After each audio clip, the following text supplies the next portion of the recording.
Auch die inzwischen 669. Auflage der Schoberfuhr auf dem Glacis in der Luxemburger City bietet ihren Besuchern wieder ein buntes Programm.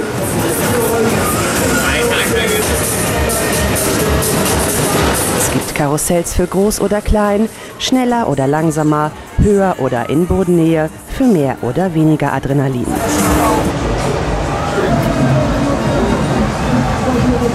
Bei milden Temperaturen flanierten in den ersten Tagen tausende Besucher über die wohl größte Kirmes der Großregion. Natürlich kommt man auch an Zuckerwatte, Backfisch und Lebkuchenherzen nicht vorbei. Typische Jahrmarktkulinarien dürfen auch auf der Schoberfuhr nicht fehlen. Bei so vielen Leckereien fällt die Entscheidung wahrlich schwer. Die Schoberfuhr scheint der Wirtschaftskrise zu trotzen. Vielleicht ist so eine Veranstaltung aber auch genau das, was die Menschen in solch unsicheren Zeiten brauchen.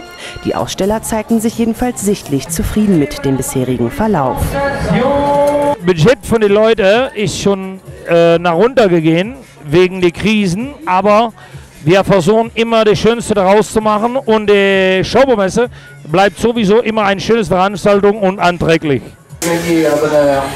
Die tolle Stimmung und das bunte Treiben auf den Glacis kann man noch ausgiebig nutzen. Die Schoberfuhr läuft bis zum 9. September.